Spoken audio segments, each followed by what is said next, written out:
مولاي صل وسلم دائما ابدا على حبيبك خير. Assalamualaikum warahmatullahi wabarakatuh. Alhamdulillah rabbil alamin. Wabihi nasta'in ala umurid dunya waddin. Asyhadu an la ilaha illallah wa asyhadu anna Muhammadan abduhu wa rasuluh. Allahumma salli ala sayyidina Muhammad wa ala alihi wa ashabihi ajma'in, amma ba'du. Jemaah pengajian Jumat subuh yang dirahmati Allah Subhanahu wa taala.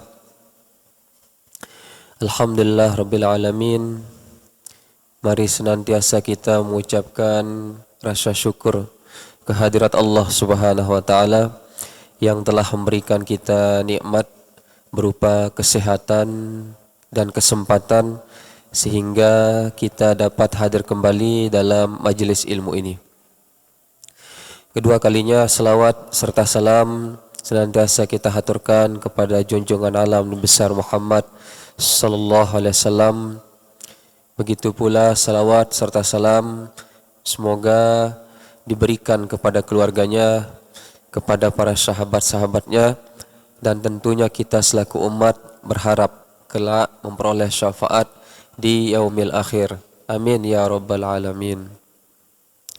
Jemaah pengajian yang dirahmati Allah Subhanahu wa taala, pada pagi hari ini kita akan melanjutkan kembali pengajian kitab Mukhtarul Ahadits, yang mana kita mulai hadis pada pagi hari ini, yaitu hadis nomor 1185. Sekali lagi hadis nomor 1185. Bismillahirrahmanirrahim. Wa qala Rasulullah sallallahu alaihi wasallam.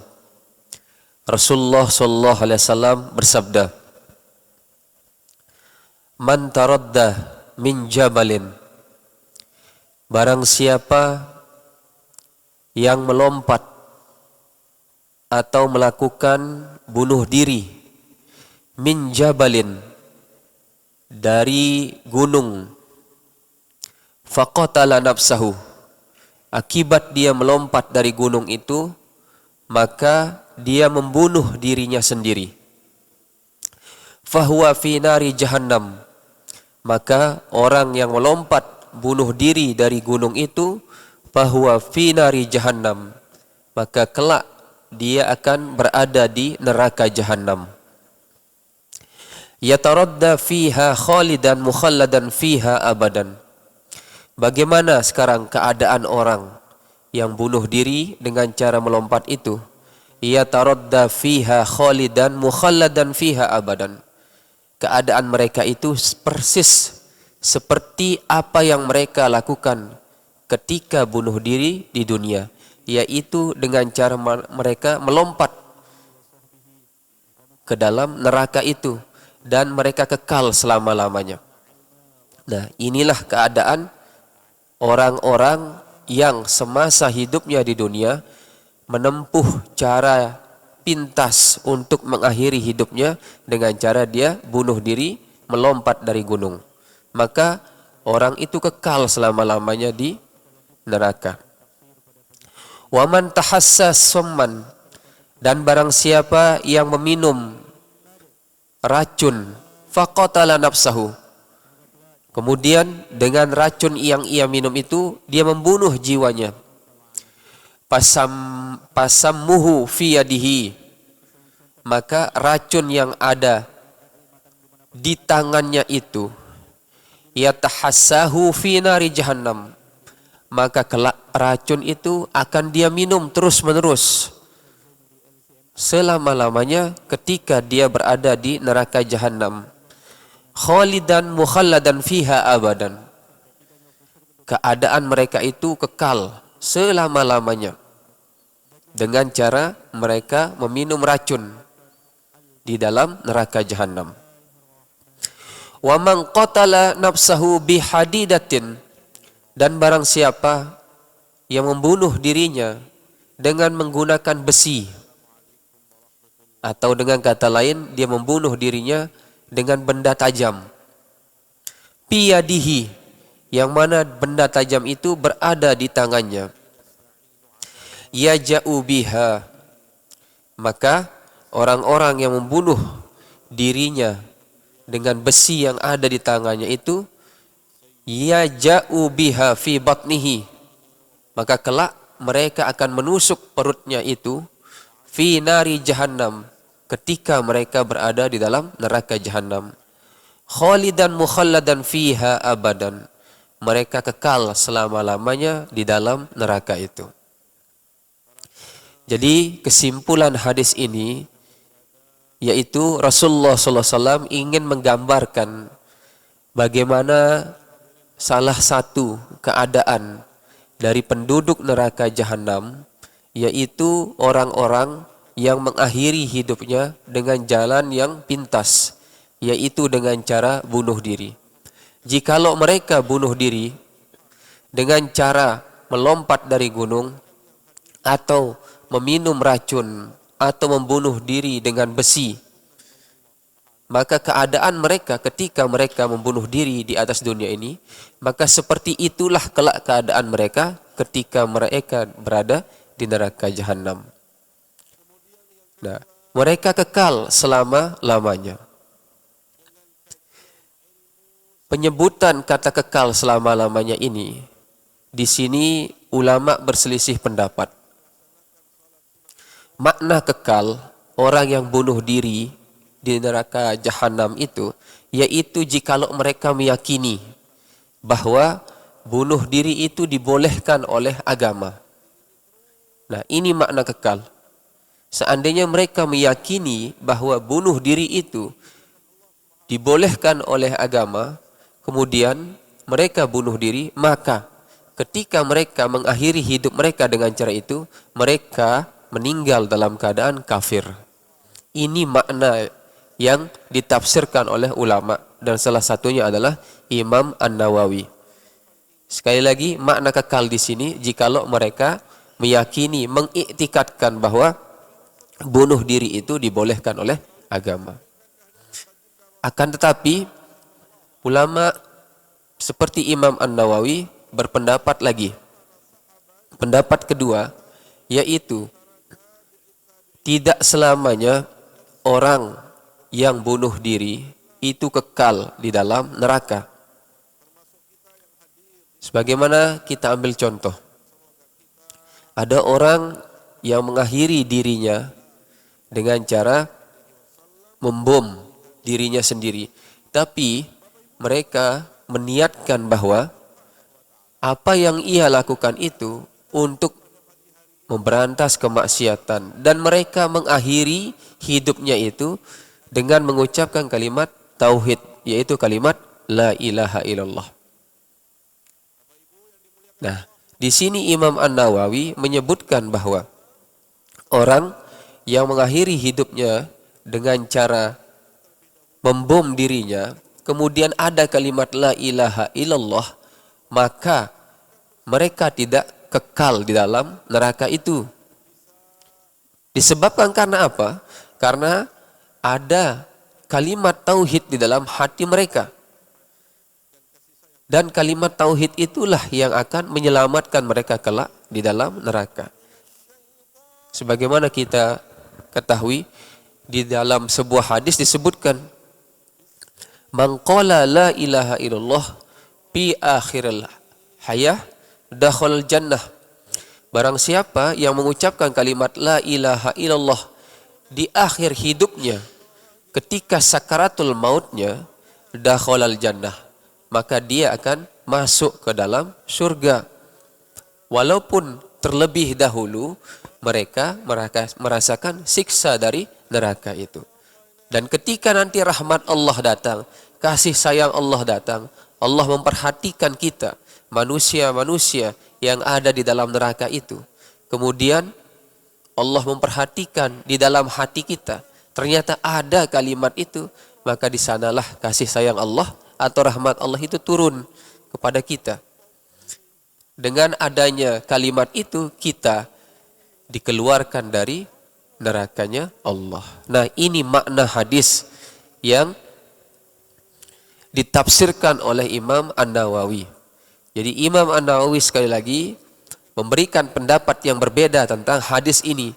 Kekal di sini maksudnya yaitu orang yang mengakhiri hidupnya jikalau dia beriktikad bahwa mengakhiri hidup dengan cara bunuh diri itu adalah dibolehkan. Rawahul Bukhari an Abi Hurairah. Hadis ini sekali lagi diriwayatkan oleh Imam Bukhari dari Abu Hurairah.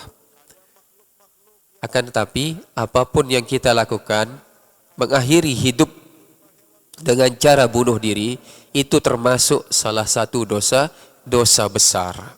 Ya.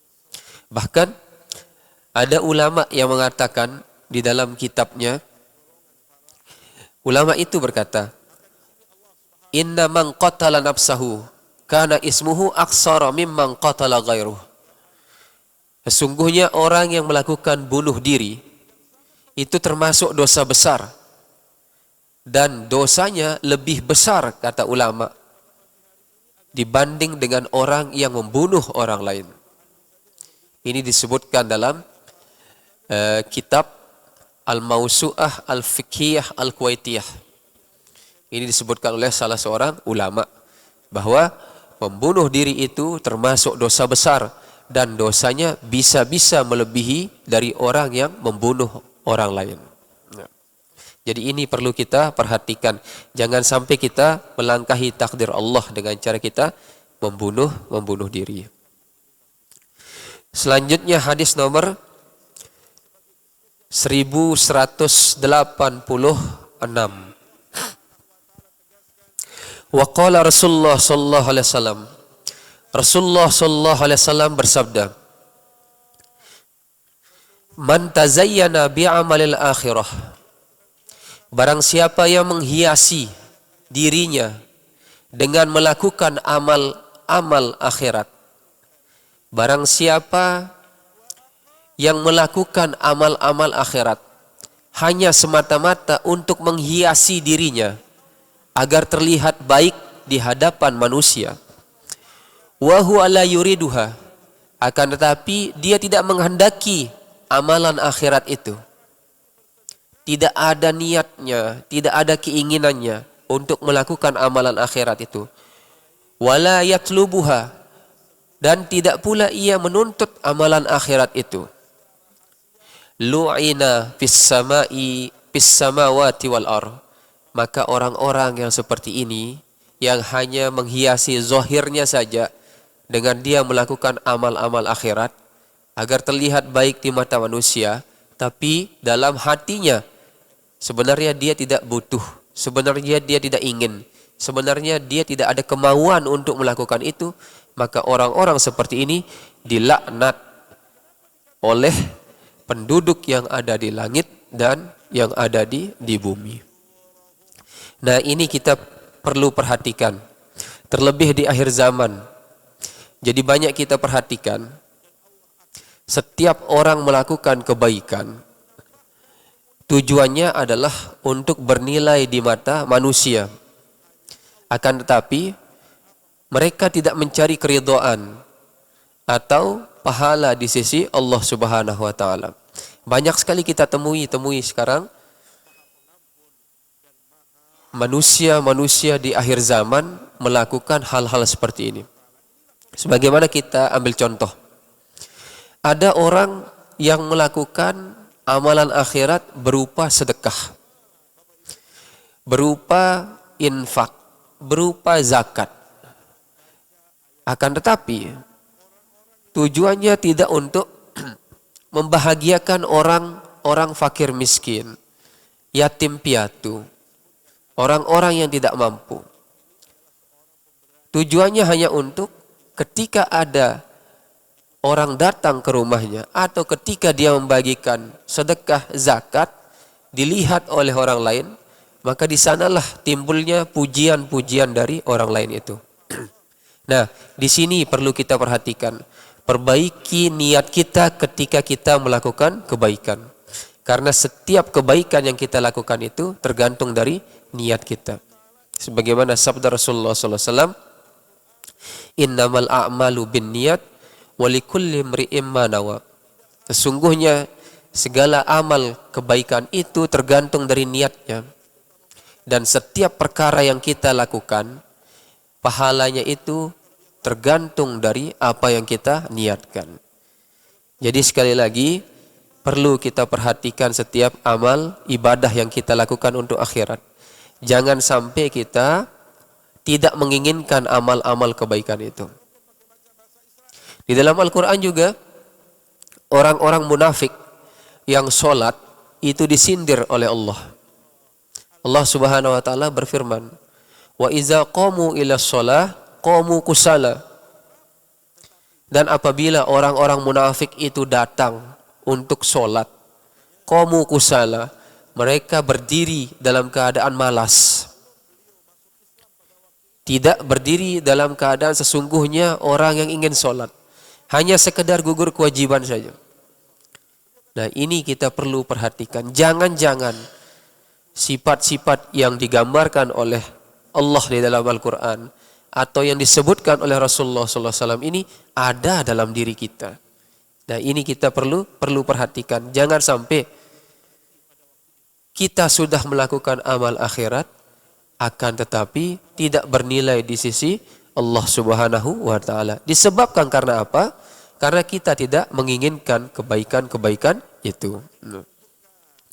Rawahu At-Tabrani an Abi Hurairah. Hadis ini diriwayatkan oleh At-Tabrani dari Abu Hurairah radhiyallahu anhu. Hadis nomor 1187.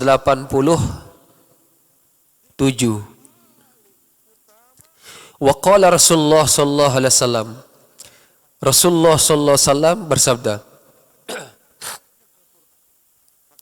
"Man ta'azzama fi nafsihi."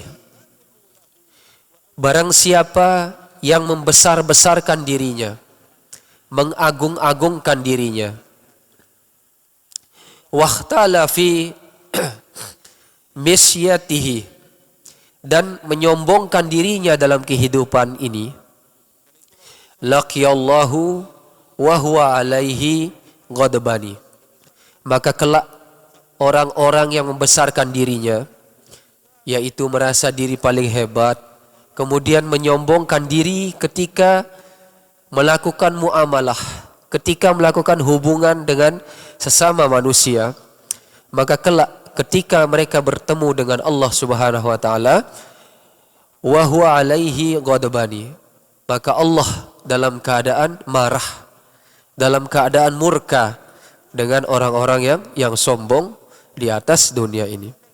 Jadi kesimpulan hadis ini, Rasulullah SAW melarang kita untuk memiliki sifat sombong, memiliki sifat membesarkan diri, karena sifat itu hanya dimiliki oleh Allah Subhanahu wa taala.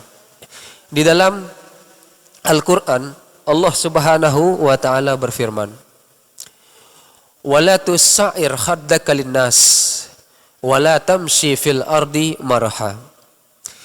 Dan janganlah kamu, wahai manusia, memalingkan mukamu dari manusia disebabkan karena kamu memiliki sifat sombong.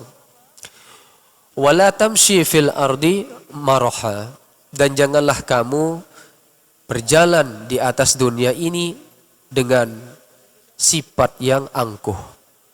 Nah, ini kita dilarang oleh Allah Subhanahu wa taala. Mengapa Allah melarang kita? Karena sifat sombong ini merupakan sifat yang dimiliki oleh iblis. Sebagaimana kita ketahui bahwa iblis itu adalah makhluk yang cerdas, makhluk yang pintar, makhluk yang taat kepada Allah. Semua dimiliki oleh iblis. Tapi satu sifat yang dimiliki oleh iblis dibenci oleh Allah Subhanahu wa taala, yaitu sifat sombong. Di dalam Al-Qur'an disebutkan ketika iblis diperintah oleh Allah sujud kepada Adam, Iblis kemudian menentang Allah dengan berkata, khalaqtahu min tin wa khalaqtani min nar. Dia Adam itu diciptakan dari tanah dan aku diciptakan dari api. Yang mana unsur api itu lebih mulia daripada tanah. Nah, karena iblis mengeluarkan perkataan ini dan itu digambarkan di dalam Al-Quran, maka Allah murka kepada iblis. Oleh karena kesombongan iblis, maka iblis dikeluarkan oleh Allah dari surganya. Nah, ini perlu kita perhatikan bahwa penduduk-penduduk surga itu adalah orang-orang yang tidak memiliki sifat sombong dalam dirinya. Karena Allah benci sifat itu. Sebagaimana Allah benci terhadap iblis. Jadi sekali lagi sifat sombong yang dimiliki oleh manusia yaitu sifat yang tidak mau menerima kebenaran dan meremehkan orang lain. Itu kata kuncinya. Jadi sifat sombong adalah sifat yang tidak mau menerima kebenaran sebagaimana yang dilakukan oleh iblis yang tidak mau menerima kebenaran untuk sujud kepada Nabi Adam.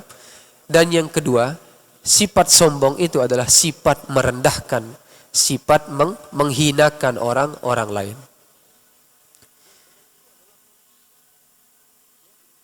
Di dalam Al-Quran, jikalau kita ingin diakui oleh Allah sebagai hamba-hambanya, maka salah satu tandanya yaitu kita memiliki sifat rendah hati, tawaddu. Sebagaimana disebutkan di dalam Al-Quran, Allah Subhanahu wa taala berfirman, wa ibadur rahman allazi yamsuna 'alal ardi haunan. Yang disebut dengan ibadur rahman, hamba-hamba Allah yang diberikan kasih sayang oleh Allah itu, yaitu allazina yamsu 'alal ardi haunan, yaitu orang-orang yang ketika berjalan di atas bumi ini haunan, dalam keadaan rendah hati. Nah, ini tentunya berkebalikan dengan sifat sombong tadi itu. Nah, sekali lagi, ibadur rahman, tanda kita disebut sebagai hamba Allah, yaitu orang-orang yang memiliki sifat tawadhu atau rendah hati ketika berada di atas dunia ini. Rawahul Bukhari an Ibnu Umar. Hadis ini diriwayatkan oleh Bukhari dari Ibnu Umar radhiyallahu anhu. Hadis nomor 1188. Wa qala Rasulullah sallallahu alaihi wasallam. Rasulullah sallallahu alaihi wasallam bersabda, man tamassaka bisunnati dakhalal jannah. Barang siapa yang berpegang kepada sunnahku, kepada ketetapan-ketetapanku, kata Rasulullah, dakhalal jannah, maka Allah akan masukkan dia ke dalam surga Allah. Jadi sunnah Rasulullah sallallahu alaihi wasallam ini kita bagi menjadi 3. Yang pertama, sunnah dalam bentuk perkataan. Apa itu? Yaitu hadis-hadis yang dikeluarkan oleh Rasulullah SAW. Seperti yang kita bahas pada pagi hari ini. Yang kedua, sunnah Rasulullah SAW itu dalam bentuk perbuatan. Jadi ketetapan yang dilakukan oleh Rasulullah SAW itu merupakan sunnah yang datang dari Rasulullah SAW. Yang ketiga, ada namanya takriri, yaitu ketetapan dari Rasulullah SAW, yang mana Rasulullah SAW tidak menyebutkan dalam hadisnya, tidak melakukan dalam perbuatannya, tapi dia menetapkan bahwa itu dilarang, bahwa itu diperintah. Nah, sunnah yang 3 ini harus kita pegang. Terlebih kita di akhir zaman ini banyak sekali orang-orang yang meninggalkan sunnah Rasulullah sallallahu alaihi wasallam. Islam pertama kali datang di atas dunia ini dalam keadaan asing. Dan kelak kata Rasulullah, ketika akhir zaman, Islam ini dianggap asing pula. Kita tahu bahwa ketika Nabi Muhammad SAW diutus oleh Allah untuk memperbaiki akhlak, memperbaiki perilaku, memperbaiki budi pekerti orang-orang jahiliyah. Apa kata orang-orang jahiliyah? Agama nenek moyang kami lebih baik daripada agama yang kau bawa wahai Muhammad. Tapi Nabi Muhammad tidak pernah menyerah, terus mendakwahkan Islam dengan diberikan Al-Quran. Sampai pada masa kejayaan Islam. Masa kejayaan Islam yaitu pada masa dinasti Abbasiyah yang terletak di kota Irak. Itu masa kejayaan Islam. Bagaimana bentuk masa kejayaan Islam? Islam pada waktu itu berkembang. Berkembang dalam bentuk apa? Yaitu dalam bentuk ilmu pengetahuan dan teknologi. Kemudian runtuhlah Islam. Runtuhnya Islam diawali dengan runtuhnya dinasti Abbasiyah. Segala bentuk ilmu-ilmu yang telah dikarang oleh para ulama yang berada di kota Irak itu hancur musnah dengan cara dibakar oleh orang-orang kafir. Maka kejatuhan Islamlah pada saat itu ketika dinasti Abbasiyah runtuh. Nah, kita sekarang ini berada di akhir zaman, zaman final, yang mana kita dituntut untuk berpegang kepada sunnah Rasulullah SAW, yaitu berupa hadisnya yang kita baca pada pagi hari ini. Jangan sampai kita tinggalkan. Yang kedua berupa perbuatan Rasulullah SAW. Yang ketiga berupa ketetapan dari Rasulullah SAW. Seandainya kita memegang sunnah Rasulullah SAW ini, maka Rasulullah SAW menjamin kita masuk ke dalam surganya Allah Subhanahu wa Ta'ala. Rawahu Ad-Daraqani an Sayyidah Aisyah. Hadis ini diriwayatkan oleh Ad-Daraqani dari Sayyidah Aisyah radhiyallahu anhu. Selanjutnya hadis nomor 1189. Wa qala Rasulullah sallallahu alaihi wasallam. Rasulullah sallallahu alaihi wasallam bersabda, "Man halafa ala yaminin." Barang siapa yang bersumpah atas sebuah sumpah, fara'a ghairaha khairan, kemudian ketika dia telah bersumpah, dia melihat suatu kebaikan yang lebih baik daripada yang ia sumpahi itu, falyukaffir an yaminihi, maka hendaklah ia membayar kifarat dari sumpahnya itu.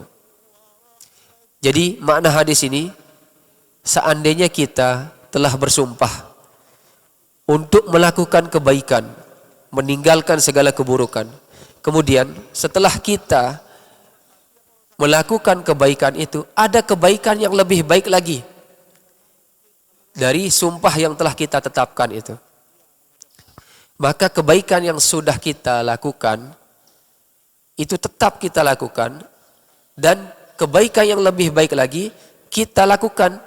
Maka ketika kita melakukan kebaikan yang lebih baik dari apa yang kita sumpahi itu, wajib hukumnya kita membayar kifarat sumpah kita.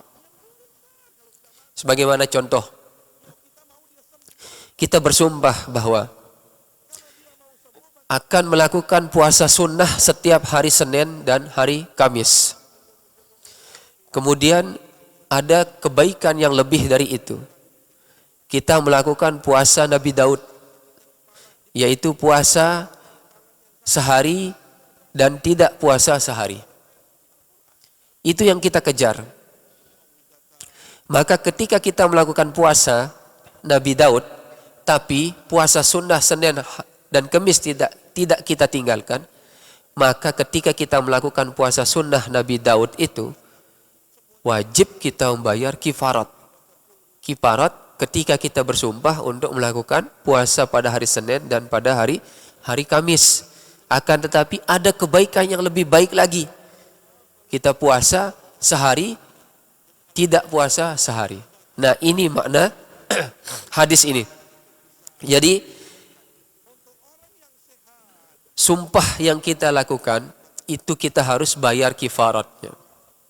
Jadi kifarat sumpah ini ulama berbeda pendapat. Ada yang mengatakan kifarat sumpah dengan memberikan makan fakir miskin. Jikalau dia tidak mampu untuk memberikan makan fakir miskin, dia berpuasa. Nah, ini macam-macam sekali kifarat sumpahnya. Itu pun ditetapkan berapa hari dan berapa banyak fakir miskin yang harus dia berikan makan. Ada yang mengatakan selama 3 hari dia membayar kifarat sumpah dengan memberikan fakir miskin makan sebanyak 10 orang. Jikalau dia tidak mampu, maka diganti dengan puasa sebanyak 10 hari. Ada pula ulama yang mengatakan 3 hari. Jikalau kita melakukan kifarat sumpah kita. Wal yaf'alil ladzi huwa khair. Maka ketika dia melakukan kifarat sumpah, dia melakukan kebaikan yang lebih baik, maka itu lebih baik pula bagi dirinya sendiri. Jadi sekali lagi Rasulullah SAW menegaskan, jangan sampai kita melanggar sumpah kita. Sumpah dalam arti melibatkan Allah ketika kita melakukan kebaikan-kebaikan. Jadi yang ditahqiq oleh ulama ketika kita mengucapkan sumpah itu hanya 3 huruf saja ya, yaitu wallahi, wabillahi, watallahi. Waw, ba, ta. Wallahi, wabillahi, watallahi.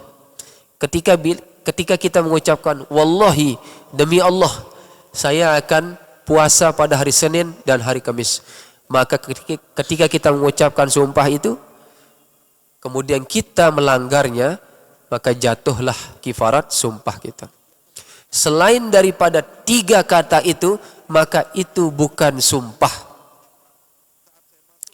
Seandainya kita berkata lillahi ta'ala, saya tidak melakukan itu. Makna lillahi ta'ala ini kan karena Allah subhanahu wa ta'ala, bukan demi Allah subhanahu wa ta'ala. Maka ketika ucapan lillahi ta'ala itu bukan termasuk sumpah.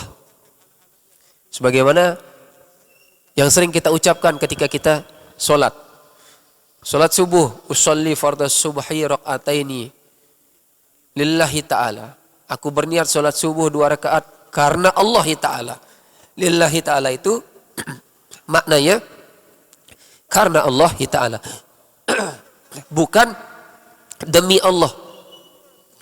Nah, ini yang sering terjadi dalam diri kita. Lillahi ta'ala itu bukan termasuk sekali lagi kalimat sumpah. Kalimat sumpah itu sekali lagi wallahi, wabillahi, watallahi kita bilang ketika kita melakukan suatu perbuatan.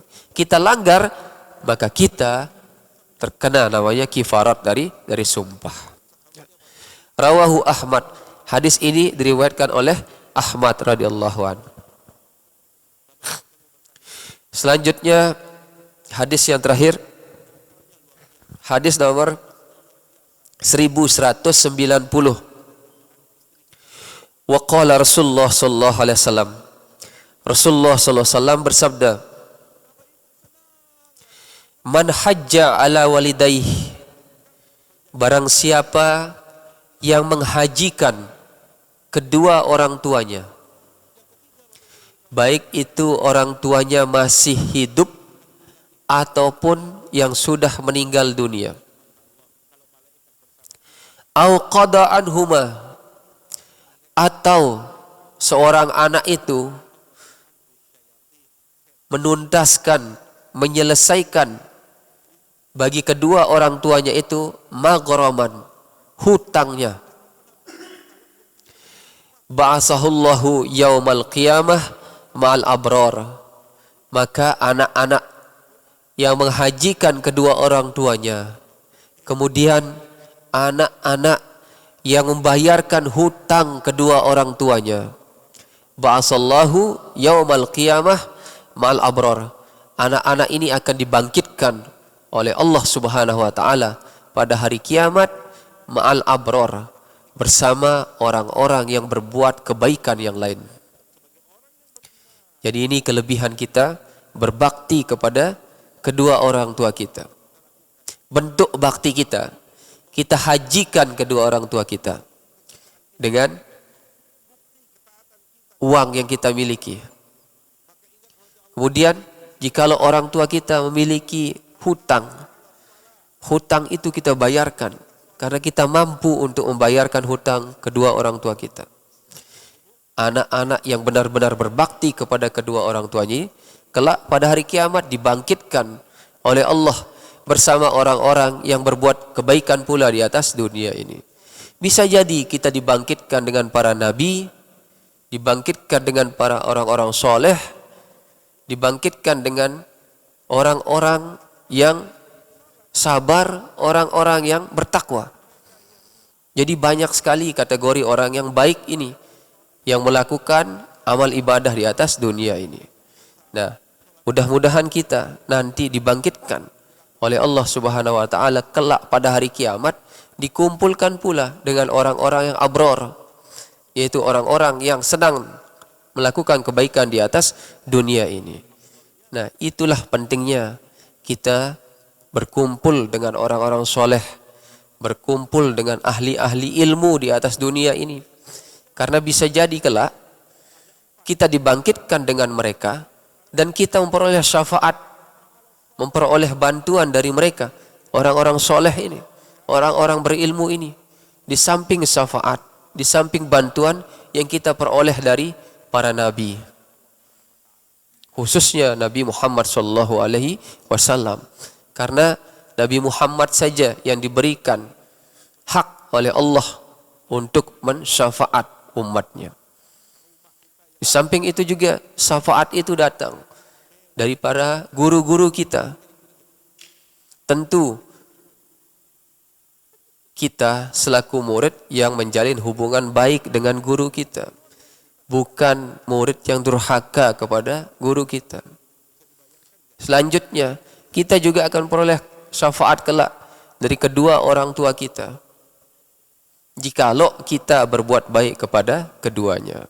Dan salah satu bentuk yang dianjurkan oleh Rasulullah SAW untuk kita berbuat baik, yaitu dengan cara kita menghajikan kedua orang tua kita dan menunaikan segala hutang-hutangnya. Maka kelak kita akan dibangkitkan oleh Allah Subhanahu wa taala bersama orang-orang yang berbuat baik di atas dunia ini. Rawahu Ad-Daraqani an Ibni Abbas radhiyallahu anhu. Hadis ini diriwayatkan oleh Ad-Daraqani dari Ibnu Abbas radhiyallahu anhu.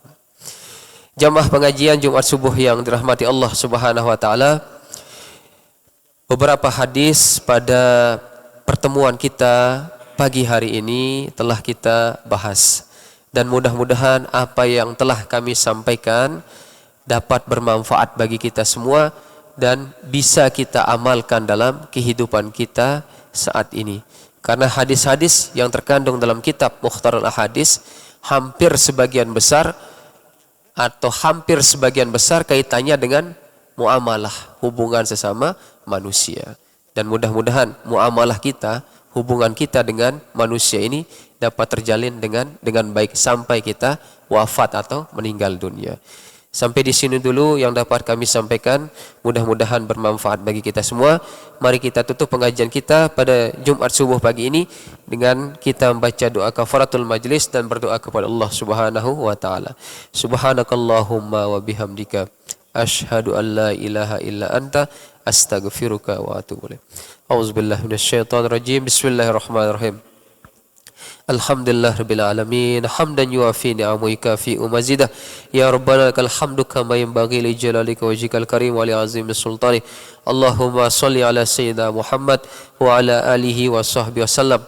Allahumma abnun alaina bisawfa'il ma'rifah وهب لنا تصحيح المعاملة فيما بيننا وبينك على السنة وارزقنا صدقة وقول عليك وحسن الظن بك وامن علينا بكل ما يقربون إليك مقرونا بأفدار برحمتك يا أرحم الراحمين اللهم اغفر لنا ولوالدينا وارحمهم كما ربونا صغارا ولجميع المسلمين والمسلمات والمؤمنين والمؤمنات الأحياء منهم والأموات اللهم أعتق رقابنا ورقاب آبائنا وأمهاتنا وذرياتنا وزوجاتنا وإخواننا من النار ربنا آتنا في الدنيا حسنة وفي الآخرة حسنة وقنا عذاب النار سبحان ربك رب العزة عما يصفون والسلام على المرسلين والحمد لله رب العالمين والسلام عليكم ورحمة الله وبركاته